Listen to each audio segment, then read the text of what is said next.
from the anterior lobe of pituitary are considered as trophic hormones.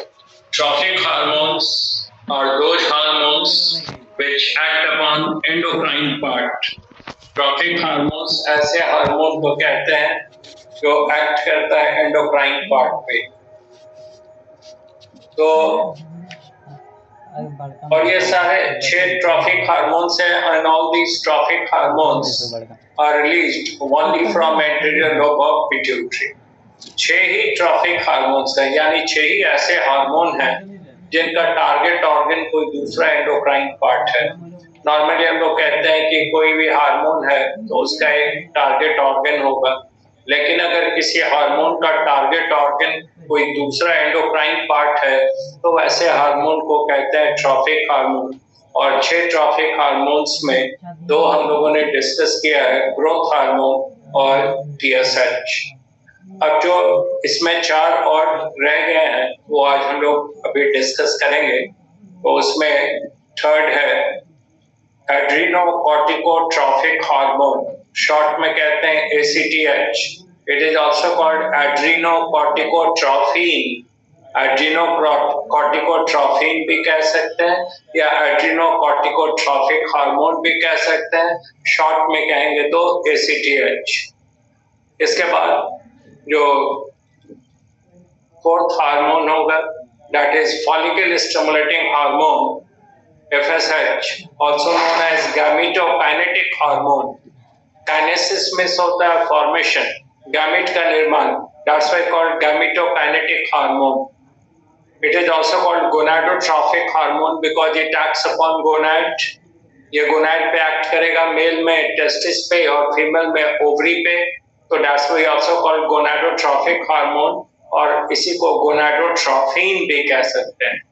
और 5th hormone हम लोग discuss करेंगे ICSH, interstitial cell stimulating hormone, ये males में, एंड LH, luteinizing hormone in females, and these 2 hormones are also known as gonadotrophic hormone और gonadotrophin।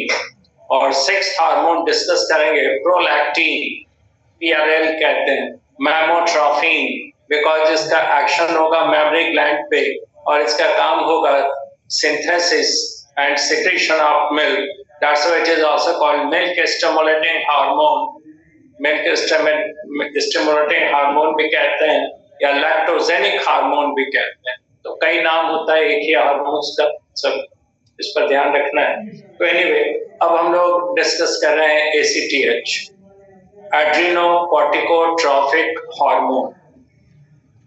हमने बताया था आपको, हम लोग डिस्कस कर रहे थे कि एंटीरियर लोब ऑफ पिट्यूटरी में 6 तरह के सेल्स हैं और ये 6 तरह के सेल्स अलग अलग हार्मोन रिलीज करते हैं, जिनको अभी कहा जिनको कहा अभी सोमैटोट्रॉफिक, जिनको कहा हम लोगों ने traffic hormones.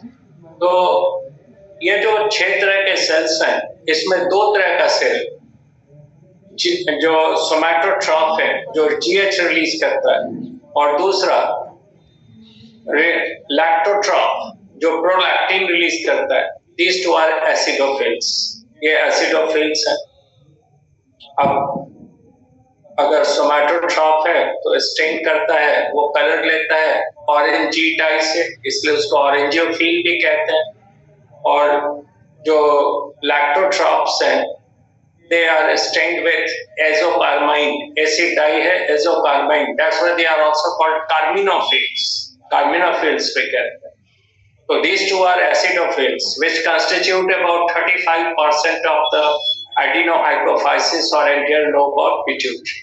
Now the rest 4 types of cells are stained with basic dye, और basic dye का नाम है PAS, full form है periodic acid SAF, and all these 4 types of cells together constitute just 15% of the total anterior lobe of pituitary। अब ये जो 4 तरह के सेल्स हैं उसमें एक तो कॉर्टिकोट्रॉफ जो रिलीज करता है ACTH, दूसरा उसमें होगा, दूसरा उसके अंदर है गोनाडोट्रॉफ जो रिलीज करेगा FSH, गोनाडोट्रॉफ कहते हैं FSH. Third will be the LH or ICSH, gonadotroph, and the fourth will be the, ये जो चार हम लोगों ने कहा उसमें एक तो ACTH रिलीज करेगा, एक FSH, एक LH और ICSH,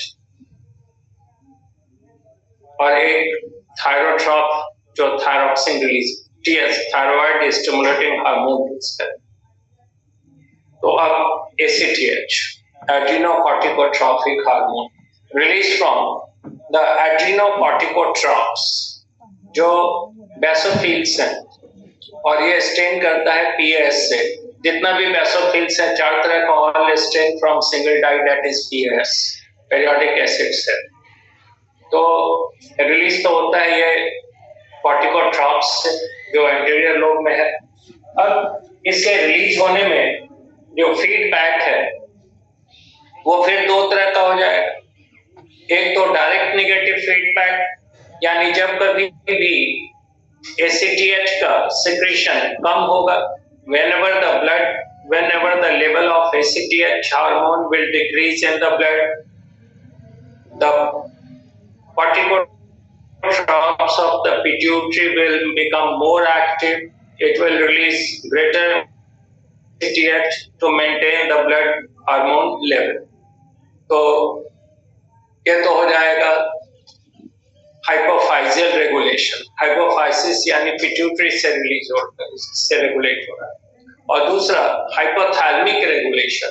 हाइपोथैलेमिक रेगुलेशन में बताया था कि अगर किसी हार्मोन का लेवल कम हो रहा है तो वो एक्टिवेट करेगा हाइपोथैलेमस को. इनडायरेक्ट नेगेटिव फीडबैक है. So whenever the level of ACTH decreases in the blood, it will activate the hypothalamus to release greater amount of CRF neuropeptide released from hypothalamus. तो corticoid release factor कहते हैं. तो CRF release करेगा वो hypothalamus, and the CRF will act upon the corticotroph. CRF act करेगा corticotroph के ऊपर, और फिर कॉर्टिकोट्रॉफ रिलीज करेगा ACTH. तो एक तो डायरेक्ट हो गया, जब कभी भी ब्लड में ACTH का लेवल कम होगा, कॉर्टिकोट्रॉफ को डायरेक्टली एक्टिवेट कर देगा to release greater amount of ACTH. या जस्ट उल्टा, अगर ACTH का लेवल ज्यादा हो गया ब्लड में तो कॉर्टिकोट्रॉफ को ये सप्रेस कर देगा. तो it is short negative feedback which is called servo negative feedback, और या डायरेक्ट नेगेटिव फीडबैक. और दूसरा है इनडायरेक्ट. तो इनडायरेक्ट में जब ACTH का लेवल कम होगा तो हाइपोथैलेमस को एक्टिव करेगा, और फिर हाइपोथैलेमस एक फैक्टर रिलीज करेगा CRF, कॉर्टिकॉइड रिलीजिंग फैक्टर, और ये एक्ट करेगा कॉर्टिकोट्रॉफ के ऊपर to release greater amount of ACTH. तो यहाँ रेगुलेशन हो रहा है हाइपोथैलेमस से. That's why it is called hypothalamic regulation. ये इनडायरेक्ट है बिकॉज एक थर्ड कंपोनेंट आ गया CRF. तो इनडायरेक्ट नेगेटिव फीडबैक भी कहेंगे, या लॉन्ग नेगेटिव फीडबैक, लंबा प्रोसेस है. तो these are the two types of feedback which regulate the level of ACTH in the blood. Now ACTH, it is again protein hormone. वो तो हम लोग बार बार कह रहे हैं कि जितना भी हार्मोन रिलीज होता है एंटीरियर लोब और पिट्यूटरी से, ऑल आर प्रोटीन हार्मोन. तो ये भी प्रोटीन हार्मोन है, और इसका मॉलिक्यूलर वेट है 4500. Molecular weight is 4500. अब अगर इसका एक्शन देखें तो नाम से ही मालूम हो रहा है, नाम है ACTH, यानी एड्रीनोकॉर्टिकोट्रॉपिक हार्मोन. तो आगे हम लोग एड्रिनल ग्लैंड पढ़ने वाले हैं. तो एड्रिनल ग्लैंड ये ऐसा होता है, it is cocked hat shape. और एड्रिनल ग्लैंड का जो पेरिफेरल पार्ट है, this peripheral part it is called cortex. The central part is medulla. And cortex में फिर 3 डिवीजन होता है. Outer part of the cortex is the zona glomerulosa, which releases mineralocorticoid, and the chief mineralocorticoid is the aldosterone. तो एक तो ये aldosterone release होगा. दूसरा पार्ट है middle part, zona fasciculata. It releases the glucocorticoid, and the chief glucocorticoids are cortisone and cortisol.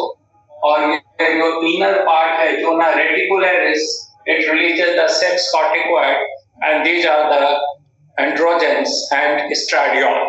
Chief androgen is testosterone, male hormone, and chief estradiol is estrogen. तो ये जो कॉर्टेक्स है, इसमें ये वाला हिस्सा जो ना ग्लोमेरुलोसा, ये तो हम लोगों ने डिस्कस किया है। इसका जो फीडबैक है कि रेनिन एंजियोटेंसिन नेगेटिव फीडबैक, जो रेनिन एंजियोटेंसिन नेगेटिव फीडबैक पे कहा था कि जब कभी भी ग्लोमेरुलर कैपिलरी के अंदर प्रेशर बढ़ेगा, it will activate the juxtaglomerular cells of the kidney, and juxtaglomerular cells will release the factor called renin, and this renin will act upon the, ये renin जो है ये act करेगा over the liver और liver से release करवा देगा ये angiotensinogen 1. It will be activated into angiotensinogen 2 by the enzyme convertase released from lungs. And angiotensinogen 2 will directly constrict the blood vessel. ये blood vessel को directly constrict करेगा, blood pressure will increase. And secondly, it will act upon the zona glomerulosa, outer layer of the adrenal cortex, and will help in the release of aldosterone. And aldosterone will act upon the DCT, and it will help in the absorption of sodium. Sodium का level बढ़ेगा blood plasma में, osmotic pressure बढ़ेगा, it will retain extra water and the plasma volume will increase and therefore the blood pressure will increase.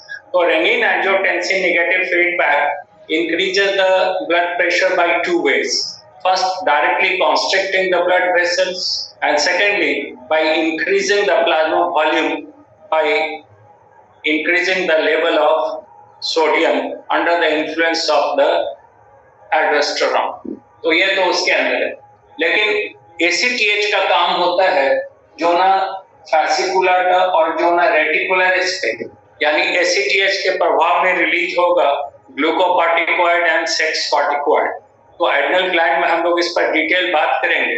Glucocorticoids को इसको कहा जाता है anti immunity hormone, ये इम्यून सिस्टम को सप्रेस करता है, इस पर बात करेंगे। एनीवे, इसलिए एंटी एलर्जन का भी काम करता है, it is also anti histaminic, ये सब anti phagocytic and so on. तो मामला यह है कि ACTH acts upon the zona fasciculata and zona reticularis of adrenal cortex and helps in the release of glucocorticoid. Chief glucocorticoids are cortisone and cortisol, and the sex corticoid, which are androgen in male and estradiol in females. अब इसका hyposecretion होगा ACTH का तो क्या होगा, या hyper होगा तो क्या होगा, वो आगे हम लोग पढ़ेंगे एड्रिनल ग्लैंड। तो ये हो गया ACTH. Now the next hormone is FSH, which is also called gametokinetic hormone. FSH को कहा है follicle stimulating hormone. So it helps in the growth and development of the seminiferous tubules in the testis of males. Male में जब हम लोग testis पढ़ेंगे, mail gonads, तो testis के अंदर the unit of testis is the seminiferous tubules. जैसे testis में ये आउटर पार्ट है कैप्सूल, और यहाँ पे देखेंगे ये क्वाइड स्ट्रक्चर होता है इस तरह का, which is called seminiferous tubule. और इसी seminiferous tubule का जब सेक्शन देखिएगा तो इसके अंदर ये लाइनिंग है, ये जर्नल epithelium है, which is the simple cuboidal epithelium, and they perform spermatogenesis. Spermatogenesis or oogenesis both are, yani gametogenesis is the process which is actually the meiotic division in which the number of chromosomes remains to the half. तो seminiferous tubule का development है testis के growth और development में, बाद में इस seminiferous tubule के अंदर स्पर्म के निर्माण में इसमें इंपॉर्टेंट रोल होता है FSH का मेल में, और फीमेल में यहाँ पे ओवरी के अंदर ओवेरियन फॉलिकल का निर्माण और उसमें ओवम का formation, development of ovarian follicle and oogenesis, formation of ovum, both are under the influence of FSH. तो इसलिए नाम ही है gonadotropic hormone. It will act upon gonads. Male में टेस्टिस पे एक्ट करेगा और फीमेल में ओवरी पे। काम है गैमेटोजेनेसिस यानी गैमेट का निर्माण। इसका मॉलिक्यूलर वेट होता है 30,000 to 40,000। Molecular weight of the FSH is 30,000 to 40,000. It is also protein hormone। और फीडबैक तो अब तक आप समझ चुके हैं। डायरेक्ट फीडबैक होगा FSH level in blood and the FSH gonadotrophs of anterior lobe of pituitary. ये हाइपोफाइजियल रेगुलेशन। और वहां से अगर हाइपोथैलेमस पे काम करेगा तो हाइपोथैलेमस से रिलीज होगा रिलीज फैक्टर। तो FSH RF जोड़ दिया, FSH RF यानी follicle stimulating hormone releasing factor. और ये एक्ट करेगा गोनाडोट्रॉप पे, FSH गोनाडोट्रॉप पे एंटीरियर लोब में and will help in the release of FSH। तो ये हाइपोथैलेमिक रेगुलेशन एक जगह जो पढ़ा है वही चीज सब जगह। तो ये हो गया, इसलिए नाम ही है गैमेटोकाइनेटिक हार्मोन, गैमेट का निर्माण कर रहा है। अब जो नेक्स्ट हार्मोन है वो है LH in females and ICSH in males। आगे जब हम लोग, इसका भी मॉलिक्यूलर वेट होता है 26,000 to 30,000। Molecular weight is 26,000 to 30,000। It is also protein hormone. Feedback फिर वैसा ही है, एक तो पिट्यूटरी से डायरेक्ट निगेटिव और दूसरा हाइपोथैलेमस से जो रिलीज करेगा LHRF या मेल में ICSH-RF। तो यही फीडबैक है। अब इसका एक्शन क्या है तो नाम से आपको मालूम हो रहा है। फीमेल में it helps in the development of corpus luteum. अगर मान लीजिए ये फीमेल में हम लोग डिस्कस करें कि ये फीमेल का गोनैड है, ओवरी है, तो ओवरी में ये by the 14th day of the menstrual cycle ये स्ट्रक्चर डेवलप हो जाता है ovarian follicle and these are the follicular cells. ये सब जो आप देख रहे हैं मार्किंग पे, दीज आर फॉलिकुलर सेल और इनके बीच में सेंटर में डेवलप होता है ये ओवम, जो पढ़ेंगे हम लोग रिप्रोडक्शन डेवलपमेंट में पढ़ा जाए। तो ओवम का निर्माण होता है ओवेरियन फॉलिकल में and single ovum is produced every month from alternate ovaries. जैसे एक मंथ में राइट ओवरी प्रोड्यूस करेगा ओवम तो नेक्स्ट मंथ में लेफ्ट ओवरी, अल्टरनेट होता है। और ये जो कहीं भी पेयर्ड स्ट्रक्चर है तो उसके द्वारा ये जो फंक्शन हो रहा है इसको कंपनसेटरी फिजियोलॉजी कहते हैं। कंपनसेटरी फिजियोलॉजी जैसे हर आदमी में 2 किडनी है लेकिन किसी पर्सन में एक किडनी को हटा दें या डोनेट कर दें, तो अब दूसरा किडनी जो नहीं है उसका फंक्शन भी संभाल लेगा वो रिमेनिंग किडनी। तो it is called compensatory physiology. नाम से मालूम है फिजियोलॉजी को कंपनसेट कर। तो एक महीने में एक ओवरी फंक्शनल होगा, ओवम रिलीज करेगा, दूसरे महीने में दूसरा। लेकिन अगर एक ओवरी हटा दें, ये क्वेश्चन आया हुआ है एग्जामिनेशन में मेडिकल में, if one ovary is removed in adult female then how many ova will be produced in 1 year? And answer is 12। अभी हम लोगों ने कहा सिंगल, ये भी क्वेश्चन मिलेगा आपको ऑब्जेक्टिव में कि how many ova are produced from single ovary and answer is 6। Alternate है। लेकिन अगर एक ओवरी हटा देंगे तो जो सिंगल रिमेनिंग ओवरी है it will produce single ovum per month, तो टोटल हो जाएगा 12। नॉर्मली एक ओवर रिलीज होता है, कभी कभी हो सकता है 2 भी 3 हो, तो एनीवे नॉर्मल है। तो ये जो ओवम का निर्माण हुआ ये तो हुआ FSH के प्रभाव, फॉलिकल स्टिमुलेटिंग हार्मोन। लेकिन हम लोग पढ़ेंगे 14th डे को, इसके अंदर स्पेस होता है एंट्रम। इस स्पेस में लीकर फॉलिकुलाई का वॉल्यूम काफी बढ़ जाता है bye the 14th day and it is under the influence of LH। LH का लेवल बढ़ना शुरू होता है 14th डे से। 14th day of menstrual cycle. Menstrual cycle 28 days का होता है, पढ़ेंगे। फर्स्ट 14 डेज को कहते हैं follicular phase. It is dominated by FSH और इसमें जो हार्मोन रिलीज होता है वो ज्यादा रिलीज होता है estrogen. First 14 days of the menstrual cycle is called the follicular phase, and it is dominated by the hormone which is FSH, and it releases the hormone estrogen. But the second half of the menstrual cycle, second 14 days जो होता है menstrual cycle का, it is called luteal phase, यानी इसमें development होता है corpus luteum का, and it is dominated by LH. That's why it is also called luteinizing phase. और इसमें जिस हार्मोन का लेवल ज्यादा होता है उसको कहते हैं प्रोजेस्टेरॉन. तो ये जो luteal phase स्टार्ट होता है that is on the 14th day under the influence of LH. the liquor folliculi, जो आगे पढ़ाएंगे बताएंगे सर, liquor folliculi इसके अंदर वॉल्यूम बढ़ जाता है, ये रप्चर होगा, follicular wall टूटता है, and the ovum is released into the ceramic fluid. That process is called ovulation. तो क्वेश्चन पूछता है कि ओव्यूलेशन किसके प्रभाव में होता है, तो LH का. और ओव्यूलेशन जब हो जाता है तो this ruptured follicle changes into corpus luteum.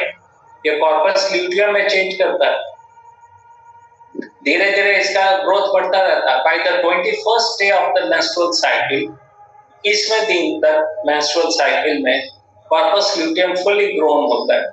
तो इसके दौरान रिलीज किया गया लेवल प्रोजेस्टेरॉन मैक्सिमम होता है. तो प्रोजेस्टेरॉन का लेवल मैक्सिमम होगा by the 21st day of the menstrual cycle. उस दिन कॉर्पस ल्यूटियम भी वेल डेवलप्ड होता है. लेकिन अब जो लेवल बढ़ गया प्रोजेस्टेरॉन का, it will check the release of LH. वो LH का रिलीज को चेक रोक देता है. ये नेगेटिव फीडबैक है. LH के प्रभाव में प्रोजेस्टेरॉन बढ़ा, और प्रोजेस्टेरॉन जब बढ़ गया तो LH का सिक्रीशन कम हो गया. अब LH का सिक्रीशन कम होता है तो नतीजा होता है कि कॉर्पस ल्यूटियम अब डिजेनरेट होना शुरू करता है. उसके द्वारा रिलीज किया गया प्रोजेस्टेरॉन का लेवल काफी कम हो जाता है, and it is not sufficient to retain the endometrium of the uterus. Endometrium, it is the inner lining of the wall of uterus. वो डैमेज होने लगता है and it starts the menstruation. Menstruation begins on the 28th day of the menstrual cycle and it continues for about 3 to 4 days. And meanwhile, on the very first day of the menstrual cycle, a new follicle is selected and the same process is repeated during next month. तो menstruation पे हम लोग detail बात करेंगे जब reproduction पर. Anyway, तो ये जो ओव्यूलेशन हुआ, ओवम का रिलीज हुआ. अब ओवम रिलीज होगा सिलोमिक फ्लूइड से, तो then it will enter into the fallopian tube where the sperm will fertilise the. लेकिन जो रिलीज करवाया वो LH, और रिलीज करने के बाद जो रप्चर्ड फॉलिकल को कॉर्पस ल्यूटियम में बदला वो LH, और कॉर्पस ल्यूटियम से हार्मोन प्रोजेस्टेरॉन को रिलीज कराया वो भी LH. And progesterone is considered as the pregnancy hormone. नाम से ही कुछ समझ में आ गया होगा कि इसका काम है प्रेगनेंसी को मेंटेन करना या प्रेगनेंसी में मदद करना. अब इस पर बहुत डिटेल चीज है तो आगे बात करें. ये आपको समझ में आ गया LH का. तो मेल में इसको ICSH कहते हैं. उसका कोई ज्यादा रोल है नहीं मेल में, लेकिन रिलीज होता है स्मॉल अमाउंट ऑफ. तो कोई भी हार्मोन, जैसे मेल में भी एस्ट्रोजन रिलीज होता है small amount from adrenal cortex and it passes out with urine. Female के ब्लड में रिलीज होता है टेस्टोस्टेरोन. या जो हम लोग सोच लेते हैं कि टेस्टोस्टेरोन ओनली इन मेल और एस्ट्रोजन ओनली इन फीमेल, ये चीज सही नहीं है. दोनों में रिलीज होता है. तो जो हार्मोन नहीं यूटिलाइज होगा इट विल पास आउट. तो मेल में इसका कोई बहुत ज्यादा रोल नहीं है, it passes out with urine. लेकिन उसका नाम है ICSH, interstitial cell stimulating hormone. एक उसका काम होता है कि वो इंटरस्टिशियल सेल को स्टिमुलेट करा के रिलीज कराता है हार्मोन टेस्टोस्टेरोन. तो टेस्टोस्टेरोन के रिलीज में एक रोल है, अदरवाइज वहां पे ऐसा कुछ नहीं है कि प्रेगनेंसी में चेंज है. तो एनीवे, तो ये हो गया. अब इसका हाइपो हाइपर सिक्रीशन से क्या होगा वो आगे हम लोग डिस्कस करेंगे. जब टेस्टिस पढ़ेंगे, ओवरी पढ़ेंगे तो बात करेंगे, और फिर जब हम लोग रिप्रोडक्शन डिस्कस करेंगे तो और भी डिटेल पढ़ेगा. तो ये तो हो गया. अब 6th हार्मोन है prolactin.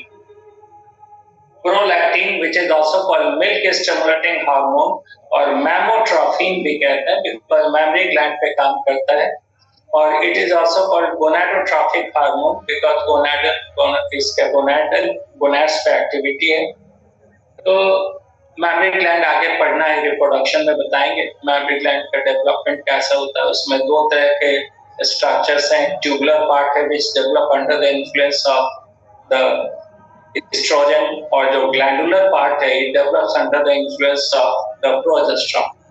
Or enlargement of the mammary gland mostly during the second half of the menstrual cycle in female or during the latter stage after the third trimester in female is mainly due to the enlargement of the alveolar part of the mammary gland under the influence of progesterone. तो progesterone एल्वेओलर part को, तो एल्वेओलर part से ही वो secrete वहीं पे synthesis होता है milk का। तो मिल्क का जो सिंथेसिस होता है उसमें एक और हार्मोन का रोल है पीआरएल, यानी प्रोलैक्टिन। द पीआरएल और prolactin is also protein hormone. Molecular weight is about 25,000। इसका मॉलिक्यूलर वेट लगभग 25,000 है। It is released from the carminophil और लैक्टोट्रॉप। लैक्टोट्रॉप जो एसिडोफिल है स्टेन विद एजोकार्मिन, उसी से रिलीज होता है। लेकिन इसका फीडबैक थोड़ा सा डिफरेंट है। अभी तक हम लोग देख रहे थे जितना भी जैसे जीएच था, टीएसएच था, एसीटीएच था, एफएसएच था या एलएच था, सबको रिलीज कराने के लिए फैक्टर आ रहा था जिसको आरएफ कह रहे थे, neuropeptide from hypothalamus which were stimulating the release of these hormones. लेकिन ठीक इसका उल्टा प्रोलैक्टिन को इनहिबिट कराने के लिए, इसके सिक्रेशन को रोकने के लिए फैक्टर आता है हाइपोथैलेमस से which is called PIF, prolactin inhibitory factor. ये इंटरेस्टिंग है और ये एनसीईआरटी वगैरह में नहीं है और लोग बताते भी नहीं है, बट इसको समझिए, इट इज वेरी इंपॉर्टेंट। जैसे मैमरी ग्लैंड में बिफोर प्रेगनेंसी अगर नहीं है तो मैमरी ग्लैंड से या अगर पार्चुरेशन नहीं है, बच्चे का जन्म नहीं हो रहा है, तो मैमरी ग्लैंड से मिल्क का सेक्रेशन नहीं होगा।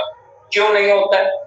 नॉर्मल फीमेल में ये मिल्क क्यों नहीं रिलीज होता है मैमरी ग्लैंड से? तो उसका कारण है कि यहाँ पे अगर ये हाइपोथैलेमस के हैं तो hypothalamus releases of factor called PIF, prolactin inhibitory factor, prolactin inhibitory factor short में। उसमें बनाया भी हुआ है आपके असाइनमेंट में, देखिएगा। तो ये पीआईएफ है। It is released from hypothalamus in normal condition and PIF act upon the lactotrophs. ये लैक्टोट्रॉप है पिट्यूटरी का सेल है लैक्टोट्रॉप, इस पे काम करेगा और इसको रोक देगा, इसको चेक कर देगा, यानी प्रोलैक्टिन ये सीक्रेट नहीं कर पाएगा, पीआरएल नहीं रिलीज होगा। इसको रोकने वाला हार्मोन कौन था? पीआईएफ। पीआईएफ जो रिलीज हो रहा है हाइपोथैलेमस से, it checks the lactotroph of the pituitary gland and therefore lactotroph doesn't release PRL. ये प्रोलैक्टिन रिलीज नहीं करता है नॉर्मल कंडीशन में, और प्रोलैक्टिन जब तक काम नहीं करेगा मैमरी ग्लैंड पे मिल्क का सिंथेसिस और सेक्रेशन नहीं होगा, तो इसलिए नहीं होता है नॉर्मल कंडीशन। लेकिन the Suckling perform by newborn baby, ये जो मैमरी ग्लैंड है इसमें नर्व एंड रिसेप्टर्स होते हैं। निपल जो है ये बहुत सेंसिटिव होता है और यहाँ पे ये नर्व एंड रिसेप्टर्स हैं। रिसेप्टर हम लोग पढ़ेंगे, माइनर रिसेप्टर्स हैं, nerve and receptor. These are tactile receptor, यानी tactile यानी टच रिसेप्टर। तो जब पार्चुरेशन के बाद जब बच्चे का जन्म होगा तो newborn baby will suck the mammary gland of the mother, और मैमरी ग्लैंड को जब सक करेगा बच्चा तो ये जो नर्व एंड रिसेप्टर्स हैं दे विल बिकम एक्टिव। ये इंपल्स जनरेट करेगा, inhibitory motor impulse will be generated in the nerve and receptor present in the nipple of the female mother after suckling by the newborn baby, and this motor impulse will enter into the hypothalamus and it will check the release of PIF. ये motor impulse enter करेगा hypothalamus में और वहां से PIF के secretion को रोक देगा, and in absence of PIF the lactotrop of pituitary will become active and it will start synthesis and secretion of prolactin, यानी मिल्क का सिंथेसिस और सिक्रेशन स्टार्ट हो जाए। तो नॉर्मल कंडीशन में हाइपोथैलेमस से एक फैक्टर रिलीज हो रहा है जिसको कहते हैं पीआईएफ, प्रोलैक्टिन इनहिबिटरी फैक्टर, और ये लैक्टोट्रॉफ को रोके रहता है, यानी प्रोलैक्टिन को नहीं रिलीज करने देता है। लेकिन जब बच्चे का जन्म होता है, मैमरी ग्लैंड का निपल सक करेगा बच्चा, सकलिंग, तो वहां पे नर्व एंड रिसेप्टर है, सेंस और सेंसरी स्ट्रक्चर्स है, तो एक्टिव हो जाएगा। काफी ज्यादा सेंसेशन होता है निपल में, इट विल बिकम एक्टिव और वो मोटर इंपल्स भेज देगा टू द हाइपोथैलेमस। हाइपोथैलेमस से पीआईएफ के सिंथेसिस और रिलीज को रोक देगा and in absence of PIF the lactotroph will become active. वही रोके हुआ था, जब नहीं आएगा तो एक्टिव हो गया और पीआरएल का सिक्रेशन शुरू हो गया। Now PRL act upon the alveolar part of the mammary gland और ये ट्यूबुलर पार्ट पे काम करता है। मिल्क का सिंथेसिस कराता है alveolar पार्ट में और फिर उसको रिलीज कराता है ट्यूबुलर पार्ट से। मिल्क डक्ट पड़ेंगे, लैक्टोजेनिक डक्ट या लैक्टिफेरस डक्ट, और उससे ये रिलीज होता है बाहर। हालांकि ejection of milk is under the influence of the hormone oxytocin. Ejection कहा जाता है forceful ejection, so that is under the influence of oxytocin, but secretion under the influence of prolactin।